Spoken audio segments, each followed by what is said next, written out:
सुप्रभात। यीशु की जय हो। सामा मीडिया प्रोडक्शन की आज के सुवाणी कार्यक्रम में मैं आप सबका स्वागत करती हूँ। आज हम बाइबल में न्यायों पुस्तक में दिए गए दबोरा के बारे में संक्षेप में आलोचना करेंगे। दबोरा लपीदोत की स्त्री थी।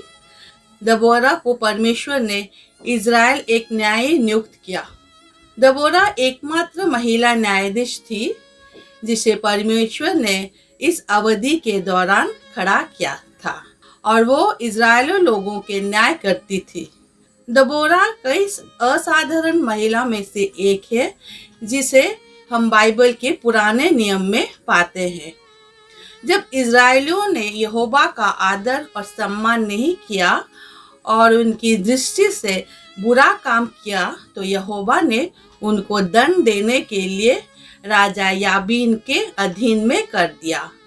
याबीन कनानी का राजा था जिसका गढ़ हसोर में था, जिसका सेनापति सिसरा था। वो इज़राइलियों को बहुत कष्ट देता था, इसलिए इज़राइलियों यहोवा को प्रार्थना की। तब परमेश्वर याबीन राजा के हाथों से इज़राइलियों को मुक्त करने के लिए दबोरा का उपयोग किया।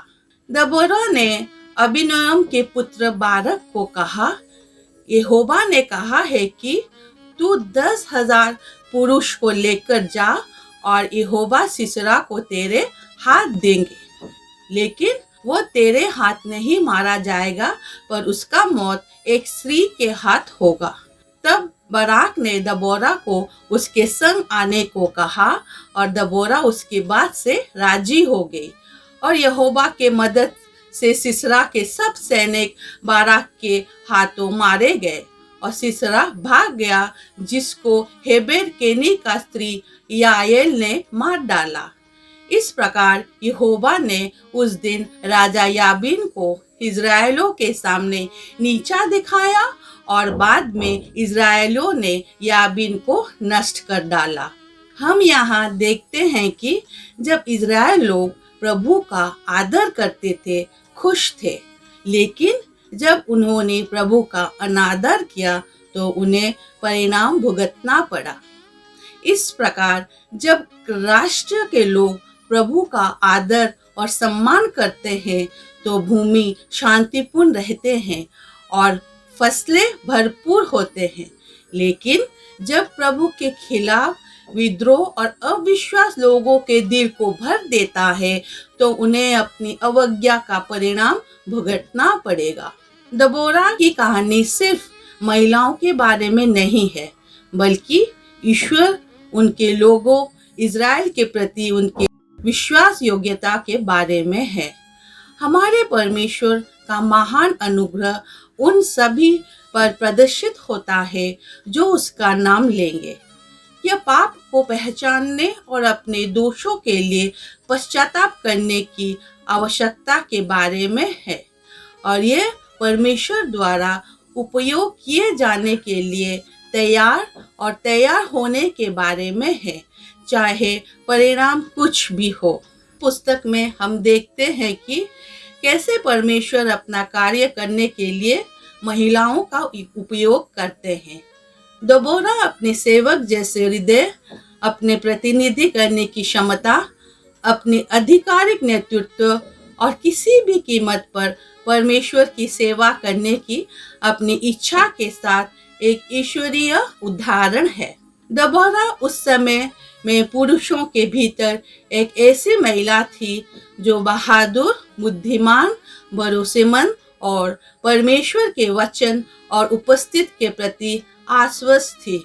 वो एक मध्यस्थ से अधिक थी।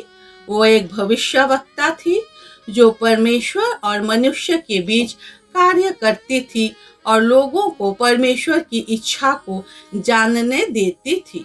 यहोवा अपनी सारी प्रजा को बुलावा देता है, जैसे उन्होंने दबोरा को दिया। यदि हम उनका बुलावट उपयोग नहीं करते हैं तो हम उन्हें खो देते हैं और वे किसी और को दे दिए जाएंगे। प्रभु साधारण लोगों को असाधारण कार्य करने के लिए कहते हैं जो केवल आत्मा के द्वारा ही पूरे किए जा सकते हैं। दबोरा का इज़राइल के इतिहास में एक महान नायिका के रूप में प्रशंसित किया गया है, जिसे उनकी बहादुरी और संसाधनशीलता के लिए आशीर्वाद किया गया था। वास्तव में उन्हें महिलाओं के हित के लिए एक महान अधिवक्ता के रूप में उठाया गया है। दबोरा एक ऐसी महिला थी जिसका जीवन पुरुषों और महिलाओं के लिए समान रूप में एक उदाहरण है, क्योंकि वो एक ऐसी महिला थी जो परमेश्वर द्वारा उपयोग किए जाने के लिए तैयार थी, चाहे कितनी भी कठिनाइयां और खतरे क्यों न हो।